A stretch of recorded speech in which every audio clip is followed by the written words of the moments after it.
Selamat Hari Raya Idul Fitri. Mohon maaf lahir batin. Minal aidin wal faizin. 1 Syawal 1444 Hijriah. Tanggal 22 April tahun 2023. Takobal sholatana wa siyamana wa akmalina. Libya Channel 1784. Siluman wanita bertopi caping sang asap merah beracun. Siluman wanita bertopi caping sangat kesal oleh ulah Xiao Yue yang memindahkan Guisi entah kemana. Dia pun menatap tajam ke arah Sue Yue yang mengabaikannya dan kembali memakan bakso dari mangkuknya menggunakan sumpit. Pedang milik siluman wanita bertopi caping melesat ke arah Xiao Yue. Ia menggunakan kontrol ki air, sehingga bisa mengubah arah terbang pedang tersebut sesuai kehendaknya. Kami akan menjagamu, Nona muda Yue. 3 siluman kura-kura memblokir pedang dari siluman wanita bertopi caping. Mereka memadatkan energi spiritual menjadi cangkang kura-kura, sehingga terlihat seperti tameng saja. Namun, siluman wanita bertopi caping mengubah arah terbang pedangnya ke atas dan menukik ke bawah, ke arah Xiao Yue yang masih dengan santai menyantap bakso telur kura-kuranya. Gui Jiu, dari atasmu, teriak Gui. Gui Jiu melompat ke atas meja dan meninju pedang siluman wanita bertopi caping, sehingga meja hancur berkeping-keping. Tetapi Fang Yuan dan Xiao Yue masih menyantap bakso telur kura-kura mereka dengan santai. Wanita bertopi caping menarik kembali pedangnya, sedangkan Gui Jiu merasa tangannya bergetar hebat. Namun, ia segera mengalirkan energi spiritual untuk menghilangkan efek getar tersebut. Sarung tinju besi pemberian Penatua ke-30 ini sangat berguna. Gumam Gui Jiu mencium sarung tinju besi roh kelas mistik miliknya. Fai Yuji mengangkat tangannya agar rekan siluman wanitanya berhenti menyerang rombongan Fang Yuan. Maafkan kami Tuan Muda dan Nona Muda. Bisakah kalian tak mencampuri urusan faksi bayangan? Kalau kalian bersedia meninggalkan tempat ini maka kami tak akan mengusik klan Gui di masa depan. Fang Yuan melirik Fei Yuji dan tersenyum mendengar kata-katanya yang terdengar ramah, akan tetapi mengandung pesan ancaman tersebut. Bukankah kalian lebih dulu menyerang kami dan kami hanya membela diri saja? Namun, saat kalian terdesak, tiba-tiba saja mengatakan omong kosong itu. Sahut Fang Yuan. Justru bagus kalian menyinggung klan Guiku agar aku bisa memburu kalian dan memakan inti silumanmu. Fei Yuji mengerutkan keningnya mendengar ucapan Fang Yuan. Baru kali ini ia mendengar siluman yang tidak takut pada faksi bayangan yang terkenal mampu membunuh siluman secara diam-diam. Penatua klan Manyulah contohnya. Padahal Gui itu jelas lebih lemah dari penatua klan Manyu tersebut, tetapi berkat kelihayan faksi bayangan, ia sukses menjalankan misinya. Hahaha. Anda sangat sombong anak muda. Kuharap kamu tidak menyesali pilihanmu ini. Cibir Fei Yuji dengan tatapan sinis dan mengayunkan pedangnya ke arah Fang Yuan. 2 bawahan Guigang kembali memadatkan energi spiritual menjadi cangkang kura-kura, memblokir energi spiritual angin dari pedang Fei Yuji. Namun, mereka terkejut Fei Yuji dan siluman wanita bertopi caping telah menghilang dari restoran. Mereka kabur. Gerutu Guiji sangat kesal, karena mereka pasti akan menjadi buronan faksi bayangan ke depannya. Padahal masalah dengan klan Gui saja belum selesai, akibat mereka mangkir dari tugas menjaga lautan. Di sini ada juga jimat teleportasi. Xiao Yue terkejut, karena yang ia ketahui hanya matriark Liu Ruxu lah ahli hukum ruang yang tersisa dan tak banyak jimat teleportasi yang beredar di dunia, kecuali didominasi oleh klan besar. Ranah absolute God di benua siluman jauh lebih banyak daripada kalangan manusia. Kalau saja mereka bisa keluar dari pusaran lautan tak berujung maka tamat sudah riwayat manusia. Walaupun seluruh manusia dan klan Xiao bekerja sama. Untung saja belenggu langit dan bumi di sini masih mengekang mereka. Tidak seperti alam rahasia Heidong yang telah rusak oleh... lupakan saja. Sekarang bagaimana dengan siluman tua dan siluman belut ini?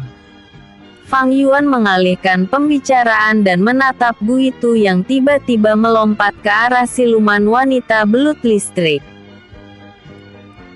Episode sebelumnya. Restoran Telur Asin 4. Episode berikutnya. Gu Itu kabur. Gu Itu kabur. 4 cangkang kura-kura mengelilingi Gu Itu yang mengayunkan pedang ke arah siluman wanita belut listrik, yang langsung menangkis tebasannya. Namun, Gu Itu tersenyum cerah, sehingga siluman wanita belut listrik tercengang. Trik licik apa yang akan digunakan Gu Itu padanya? Siluman wanita belut listrik menduga 4 cangkang kura-kura yang mengelilingi Gu Itu adalah trik yang akan dimainkan oleh Gu Itu, sehingga ia fokus melihat ke 4 cangkang kura-kura yang tiba-tiba melayang ke arahnya. Dia mengibaskan ekornya yang langsung berbenturan dengan cangkang kura-kura tersebut. Tetapi tiba-tiba asap merah muncul ketika cangkang kura-kura tersebut hancur berkeping-keping. Dia segera menutup mulutnya karena asap merah itu mengandung racun dan ia tak bisa melihat kemana arah Gu Itu pergi. Matilah belut sialan. Umpat Gu Itu muncul di belakang siluman wanita belut listrik yang langsung panik dan terlambat sudah untuk berbalik badan untuk menangkis tebasan pedang Gu Itu. Siluman wanita belut listrik memejamkan matanya dan bayangan gurunya pun muncul di benaknya. Guru yang dengan sabar membimbingnya serta menjaganya dari gangguan siluman belut pria nakal yang tergiur dengan tubuh cantiknya.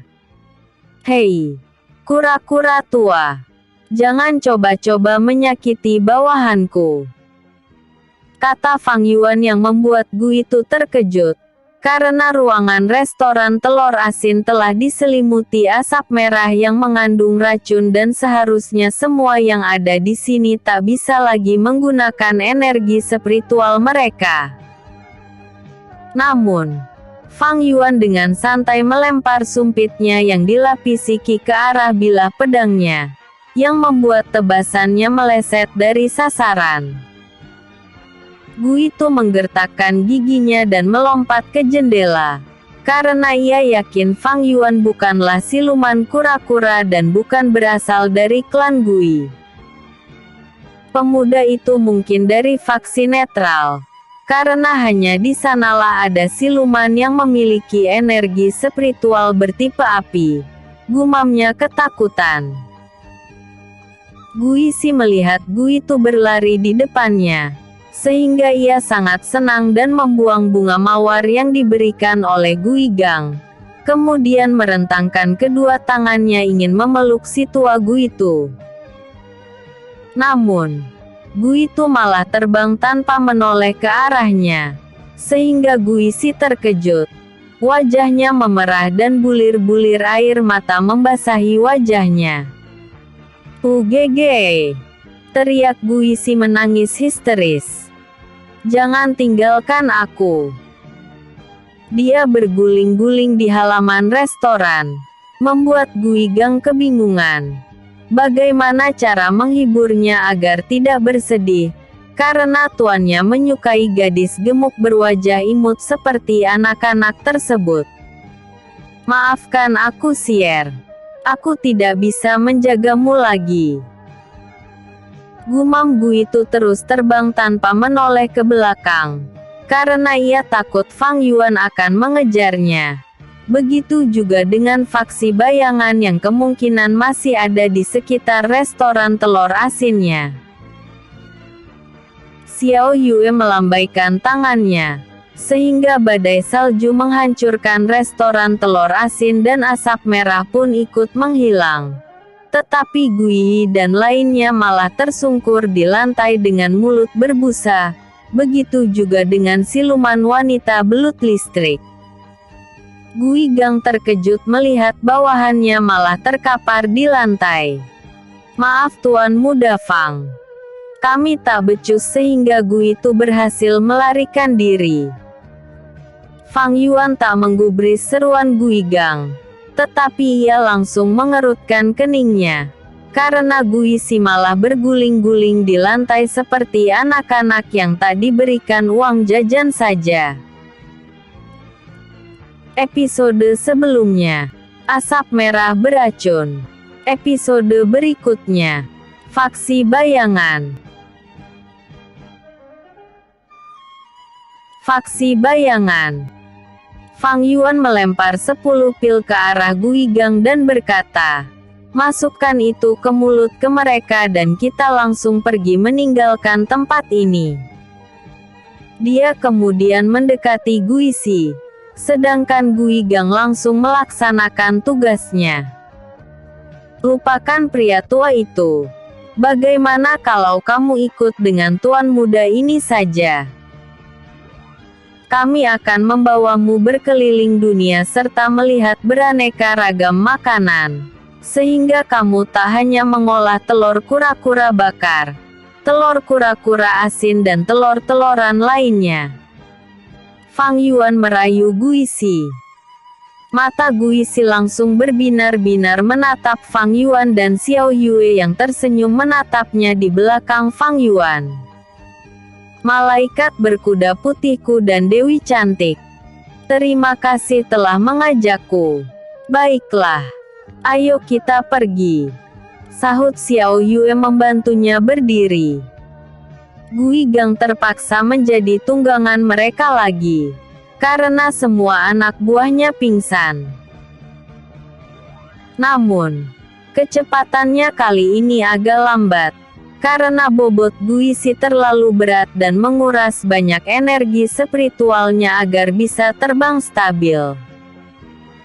Wali kota di kota kecil restoran telur asin datang ke restoran bersama 10 bawahannya untuk menyelidiki laporan warga sekitar yang mengatakan ada perkelahian di restoran tersebut.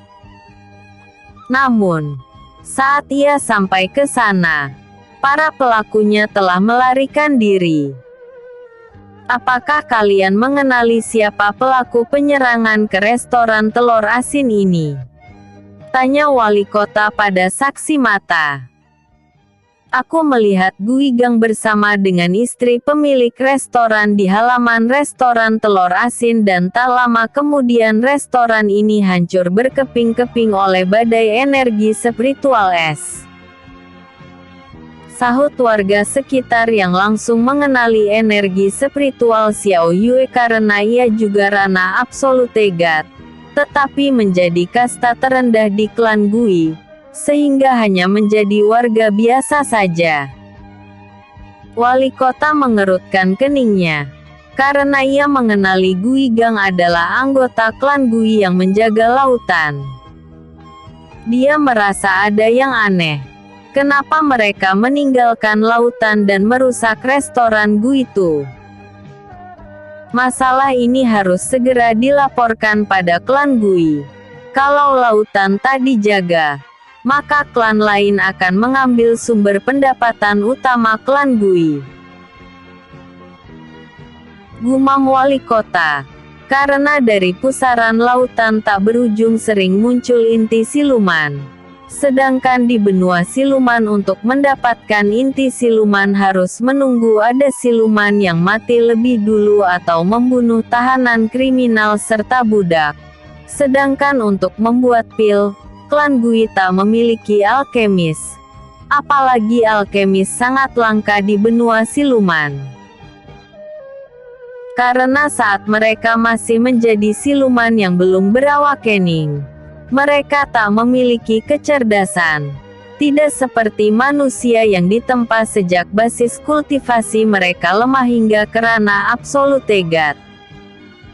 Makanya Fang Yuan sangat mudah mengalahkan Gui Gang dan bawahannya karena mereka seperti wadah kosong yang belum terisi penuh. Di suatu tempat rahasia faksi bayangan, Fei Yuji dan siluman wanita bertopi caping langsung bertekuk lutut di hadapan Penatua ketujuh yang memberikan tugas khusus membunuh Gui itu pada mereka. Penatua itu mengerutkan keningnya, karena Fei Yuji menggunakan jimat teleportasi yang sangat berharga tersebut untuk kabur dari si tua Gui itu. Tindakan Fei Yuji itu sangat mencoreng martabat faksi bayangan yang tak pernah gagal dalam menjalankan misi. Bagaimana bisa kalian gagal membunuh kura-kura tua itu? Ekspresi wajah Penatua ketujuh faksi bayangan sangat masam. Karena kultivasi Gui itu sudah lama menurun, makanya wajahnya menjadi tua. Seharusnya anggota terlemah dari faksi bayangan saja sudah cukup untuk membunuhnya. Episode sebelumnya, Gui itu kabur. Episode berikutnya, Penatua ketujuh faksi bayangan hampir berhasil membunuhnya. Tetapi Tuan Muda klan Gui ikut campur. Bahkan ia tidak takut dengan faksi bayangan dan menantang kita untuk mendatanginya lagi. Sahut Fei Yuji dengan gugup. Satu lagi, ada wanita yang bersamanya memahami teknik hukum ruang. Apa? Penatua ketujuh terkejut mendengarnya. Bagaimana bisa siluman kura-kura memahami teknik hukum ruang? Dalam catatan sejarah, hanya manusia saja yang mampu memahami teknik itu. Mungkinkah mereka berasal dari pusaran lautan tak berujung? Dia langsung tertarik pada tuan muda dan wanita yang dikatakan oleh Fei Yuji. Karena selama ribuan tahun semua faksi atau klan besar di benua siluman ingin menguak belenggu langit dan bumi yang mengekang mereka di benua siluman. Sehingga mereka tak bisa melihat dunia di balik lautan dan yang jelas dari sanalah mereka berasal.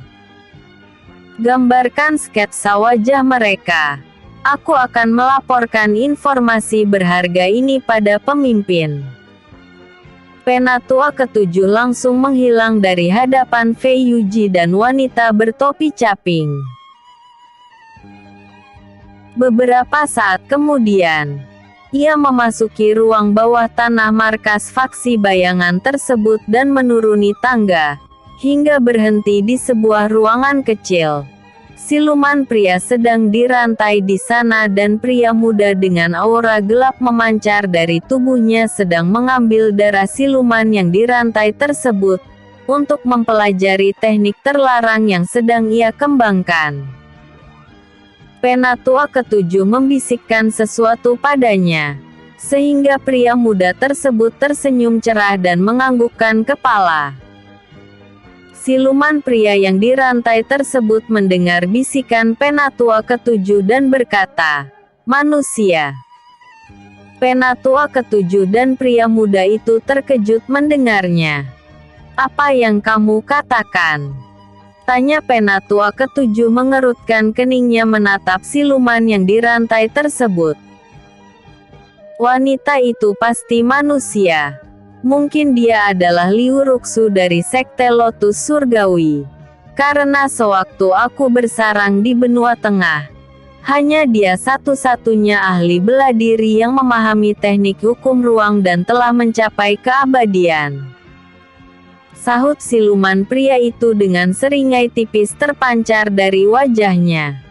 "Cih, jangan dengarkan omong kosongnya," seru Penatua ketujuh, merasa dia hanya ngelantur saja akibat terlalu lama di penjara di ruang bawah tanah faksi bayangan.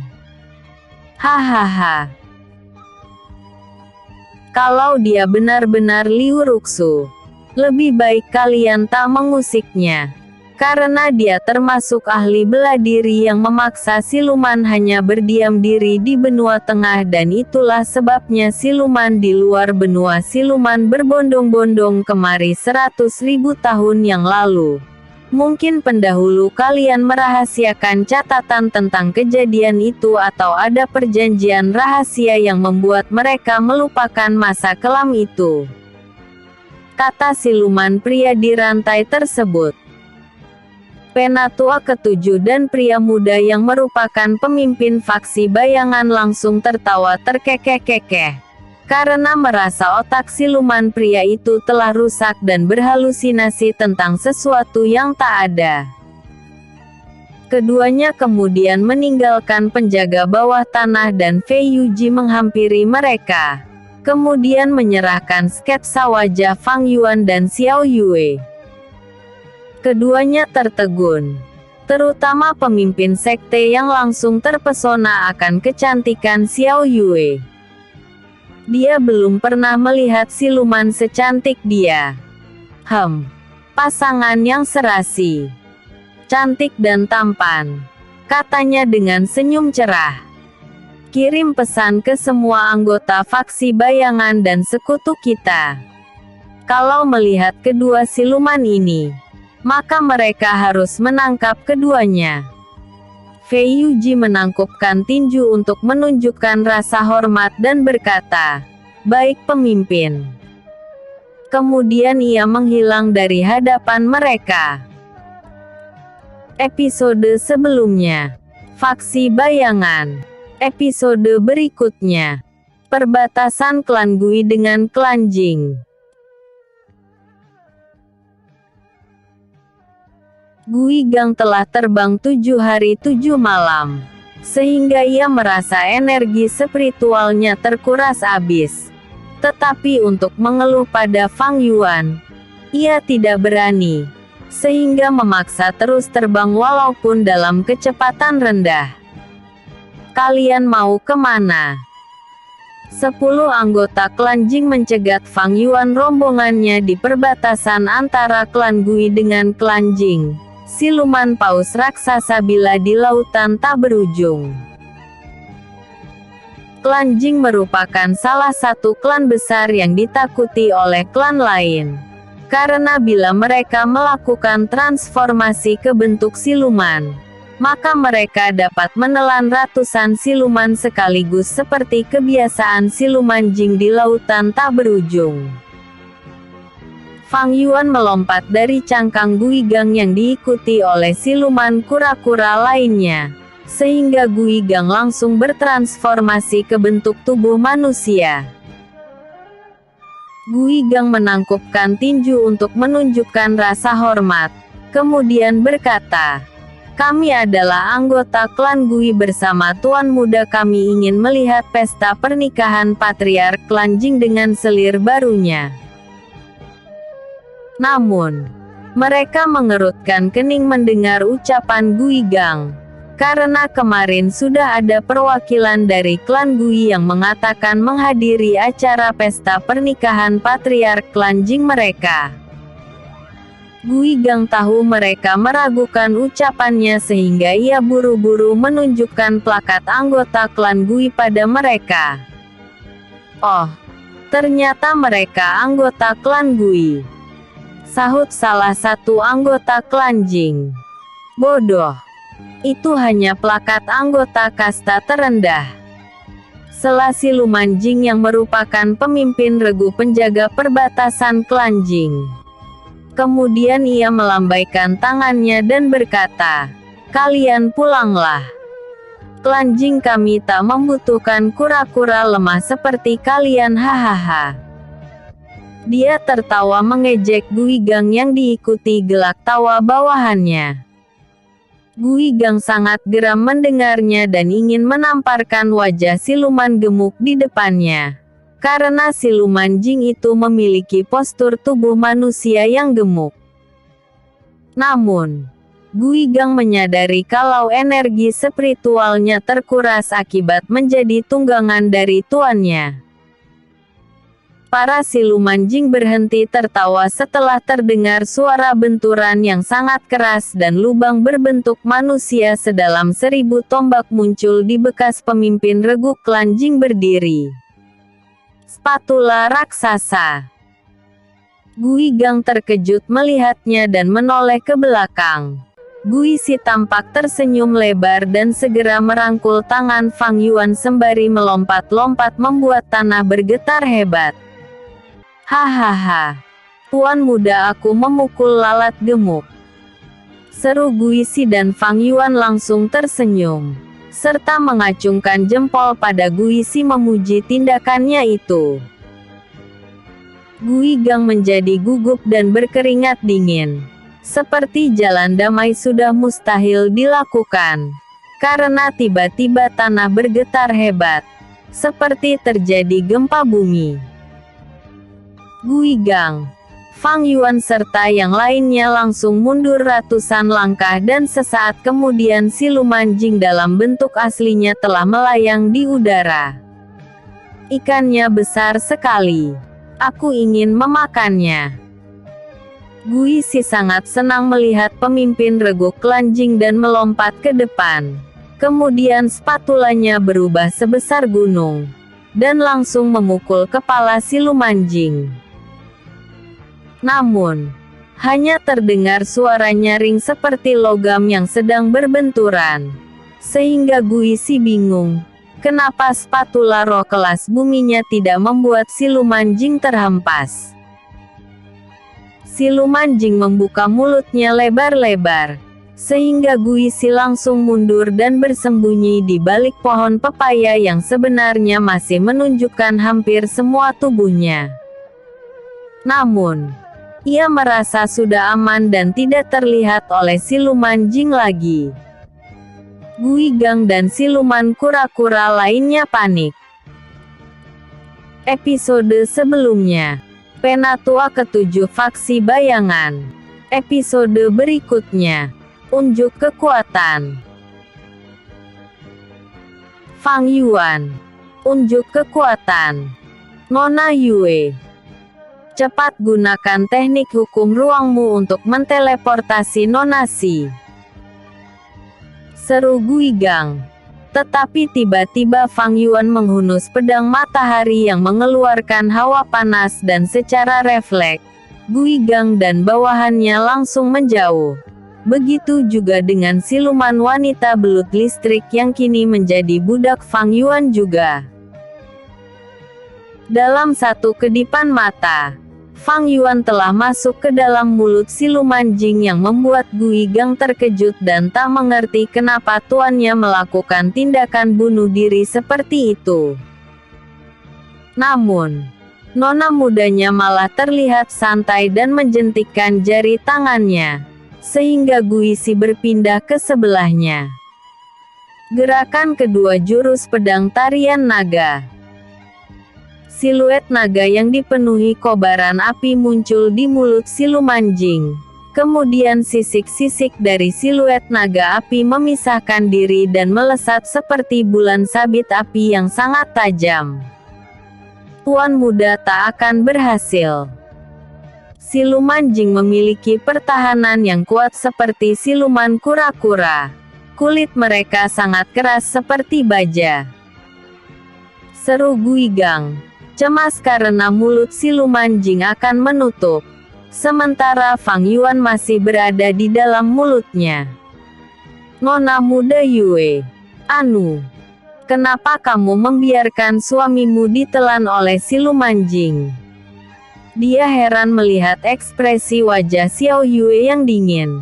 Seolah-olah ia tak keberatan kalau Fang Yuan akan mati. Xiao Yue menatap ke arah siluman Jing yang telah menutup mulutnya dan Fang Yuan masih terjebak di sana.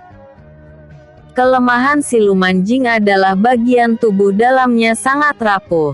Sama seperti kalian juga. Namun, mulut kalian sangat kecil, sehingga tak bisa asal masuk seperti siluman Jing. Sahut Xiao Yue. Gui Gang mengerutkan keningnya mendengar jawaban ambigu dari Xiao Yue. Tetapi ia tiba-tiba membelalakan mata. Karena siluman Jing sebesar gunung tersebut hancur berkeping-keping dengan tubuh terbakar. Xiao Yue menghunus pedang bulan dan menebas ke arah depan. Gerakan kedua jurus pedang badai salju. Kobaran api yang membakar tubuh siluman Jing langsung padam. Karena Xiao Yue tak ingin gara-gara kebakaran ini, anggota klan Jing lainnya akan datang kemari mengeroyok mereka. Dan itu pasti sangat merepotkan bila harus bertarung lagi. 9 siluman Jing lainnya langsung ketakutan. Karena tak menyangka pemimpin regu mereka akan dibunuh hanya dalam satu tebasan pedang saja.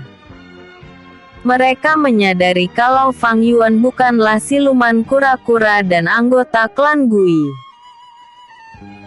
Kini mereka curiga Fang Yuan dan Xiao Yue mungkin anggota faksi netral atau faksi bayangan yang tidak memiliki hubungan kerjasama dengan klan Jing. Salah satu di antara mereka kemudian menembakkan kembang api ke langit. Tetapi kembali api itu gagal meletup, karena Xiao Yue membekukan kembang api tersebut. Ayo kepung mereka! Seru Gui Gang segera terbang mengejar 9 siluman Jing yang berusaha melarikan diri. Namun, tiba-tiba selendang Dewi Bulan Xiao Yue melilit mereka. Giliranmu GG. Seru Xiao Yue pada Fang Yuan yang sedang mencari inti siluman Jing yang entah terpental kemana. Akibat tubuh siluman Jing hancur berkeping-keping. Gui Si berlari ke arah pohon pepaya untuk mengambil spatulanya yang ia lemparkan agar bisa bersembunyi dari siluman Jing. Apa ini? Kenapa terlihat berkilau? Sepertinya enak. Gui Si memakannya. Tunggu! Teriak Fang Yuan. Tetapi sudah terlambat. Karena Gui Si telah menelan inti siluman Jing tersebut dan Gui Si menatap Fang Yuan karena berteriak padanya. Kamu bermeditasi dan serap inti siluman itu. Maka tubuhmu akan dipenuhi energi spiritual. Katanya lagi sembari menghela nafas panjang. Dengan terpaksa Fang Yuan harus merelakan inti siluman Jing tersebut dan berjalan dengan ke arah 9 siluman Jing yang diikat oleh selendang Dewi Bulan Xiao Yue. Dia langsung menjadikan mereka sebagai budak barunya. Dengan demikian ia kini memiliki 21 budak siluman dan kekuatan seperti ini sudah setara dengan sebuah kekaisaran di benua utara.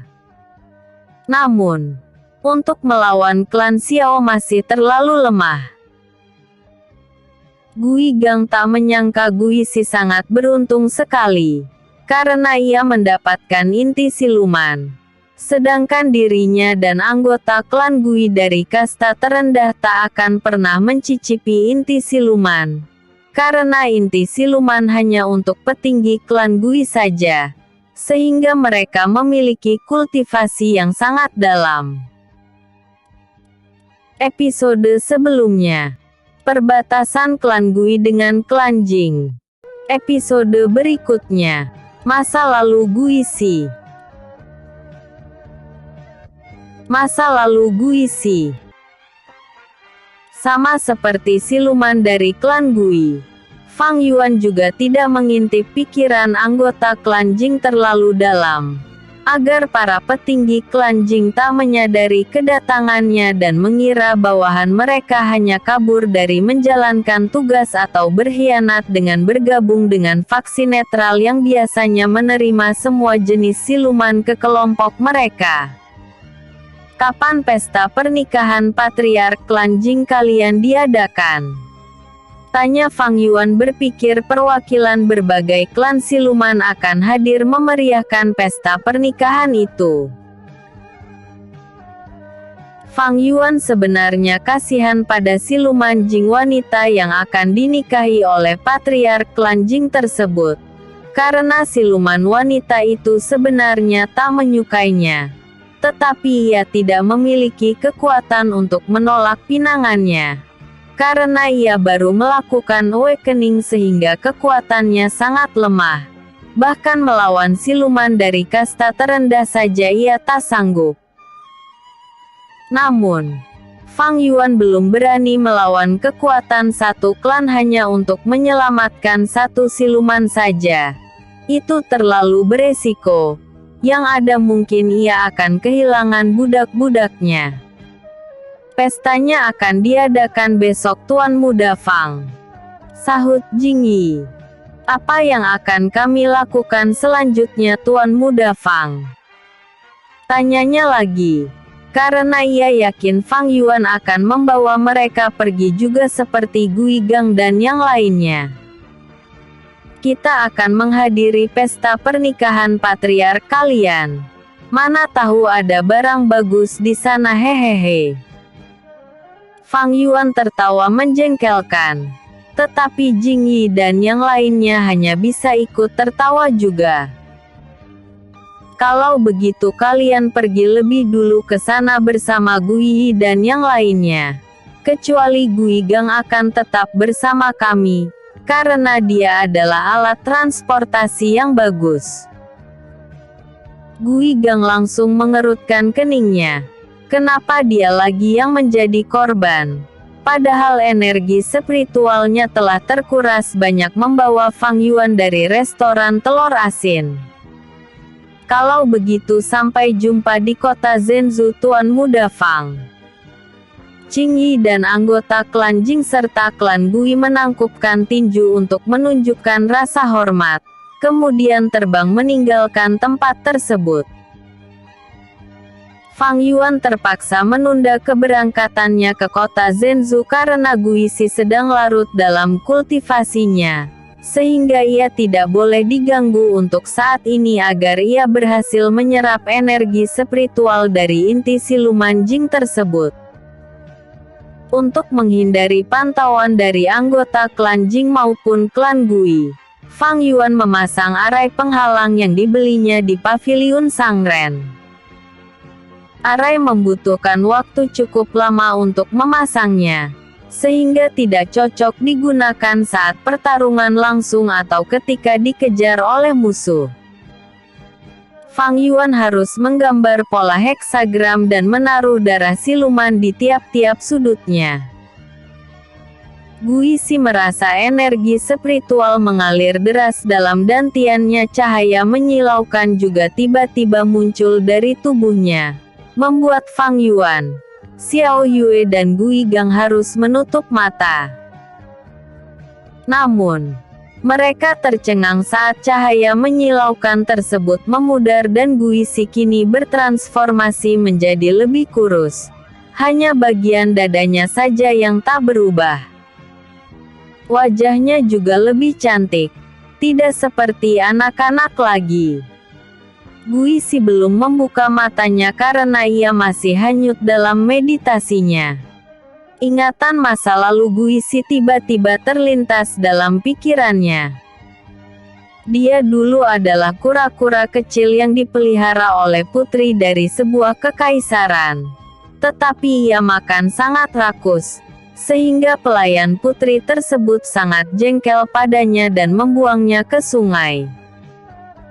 Namun, ia mengatakan pada sang putri kalau Guisi telah melarikan diri dengan menceburkan diri ke saluran pembuangan istana. Episode sebelumnya. Unjuk kekuatan. Episode berikutnya, perubahan pada Guizi. Fang Yuan. Perubahan pada Guizi. Hari-hari Guizi sangat suram setelah tinggal di sungai tersebut. Ia selalu berdiam diri di pinggir sungai, menunggu sang putri akan menjemputnya. Namun, musim silih berganti dan sosok yang selalu menyayanginya itu tak kunjung datang menjemputnya. Hingga suatu hari mayat-mayat prajurit kekaisaran hanyut di sungai. Guizi yang telah lama tidak makan, langsung merasa lapar dan memakan mayat-mayat tersebut dan terus memakan mereka hingga ia lupa apa tujuannya di sana. Ribuan mayat-mayat yang dimakan oleh Guizi yang merupakan kultivator tersebut, membuat basis kultivasinya naik secara drastis. Tetapi ia mengalami kecacatan mental dan terus melahap apa saja yang mendekatinya, hingga ia tak sadar telah berada di lautan tak berujung yang memiliki kondisi tempat yang sangat brutal. Yang kuat akan melahap yang lemah. Namun, Guizi tak peduli akan hal itu. Ia terus melahap apa saja yang mendekat ke arahnya dan akan bersembunyi di cangkangnya bila ada siluman yang lebih kuat yang ingin memakannya. Ribuan tahun berlalu, dia tiba-tiba telah berada di pinggir pusaran lautan tak berujung dan tersedot ke dalamnya. Kemudian siluman berbentuk manusia menertawakan saat ia pertama kali membuka matanya serta bingung mengapa mereka bersikap begitu padanya. Para siluman itu kemudian menyuruhnya pergi. Bahkan tidak melapor lebih dulu ke klan Gui dan ia pun terlunta-lunta puluhan hari di wilayah klan Gui. Dia sangat kelaparan dan ketika ia mengemis makanan pada siluman lain, dirinya langsung dipukuli dan dimaki-maki. Tetapi ia tetap tersenyum karena tak mengerti apa yang mereka ucapkan. Hingga suatu hari ia menemukan siluman pria sepuh yang terluka parah di tengah hutan. Guizi entah mengapa tiba-tiba kasihan melihatnya dan tidak memakan siluman pria sepuh itu. Kemudian Guizi duduk di sebelahnya dan terus menunggunya hingga sadar kembali. Seminggu kemudian, pria sepuh itu tersadar kembali dan melihat sosok siluman yang aneh duduk di sebelahnya. Dia tersenyum melihat Guizi yang sedang berbicara sendiri dan mengatakan kata-kata tentang makanan. Siluman pria sepuh itu kemudian duduk bersila dan menutup matanya setelah menelan pil penyembuhan. Keesokan harinya ia membawa Guizi ke kota kecil terdekat dan membuka usaha restoran yang dinamakan Restoran Telur Asin.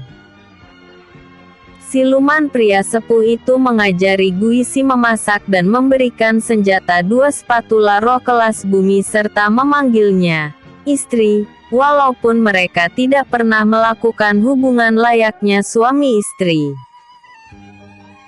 Namun, Guizi sangat senang menjadi juru masak di restoran tersebut walaupun siluman pria sepuh itu melarangnya keluar dari dapur. Karena ia takut pelanggan akan kabur bila mengetahui kalau juru masaknya adalah siluman bodoh seperti Guizi. Setelah mengetahui kehidupan masa lalunya, Guizi tiba-tiba menitikkan air mata dan menghela nafas panjang. Dia merasa takdir yang diberikan surga untuknya sangat tak adil. Setelah berhasil menjadi siluman seutuhnya, berawak kening mendapatkan tubuh manusia, memiliki kecerdasan juga. Akan tetapi ia malah menjadi budak. Namun, ia tetap bersyukur karena berkat Fang Yuan lah ia mencapai tahap ini walaupun ia tahu akan dimanfaatkan olehnya. Guisi membuka matanya dan terkejut melihat senyuman hangat dari sosok cantik seperti Dewi dan sosok tampan seperti Pangeran Berkuda Putih serta sosok tampan lainnya juga. Akan tetapi ia bergaul di tempat yang salah, sehingga ia kelihatan biasa-biasa saja akibat ketampanannya tergerus oleh sosok Fang Yuan. Selamat Nona Si. Kamu telah menjadi siluman cantik, hahaha. Fang Yuan menangkupkan tinju. Betul Nona Si. Kamu cantik sekali. Lebih cantik dari rongerku. Sahut Guigang kembali teringat dengan kekasihnya. Siluman kura-kura betina penjual sate semut. Selamat saudari Si. Energi spiritualmu kini sangat berlimpah. Sehingga kamu bukan lagi dari siluman kasta terendah. Mungkin kamu layak melawan para petinggi klan siluman. Hanya Xiao Yue lah yang tidak fokus pada kecantikannya. Tetapi ia lebih memperhatikan kekuatan yang didapatkan oleh Guisi setelah menyerap inti siluman Jing tersebut. Ah, Tuan Muda dan Nona Yue terlalu memujiku. Sebenarnya aku masihlah siluman dari kasta terendah kok, sahut Guisi, malu dipuji-puji oleh mereka. Hahaha. Nona Si kini lebih feminim. Tidak lagi ceplas-ceplos seperti sebelumnya.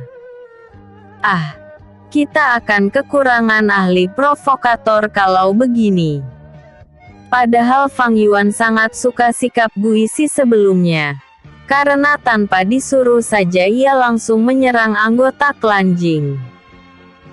Xiao Yue dan Guigang langsung menatap Fang Yuan dengan tatapan aneh yang membuatnya bingung. Keduanya seakan-akan berkata kalau mereka belum kekurangan ahli provokator. Karena dirinya lah sang provokator tersebut. Episode sebelumnya. Masa lalu Guisi. Episode berikutnya. Kota Zhenzu.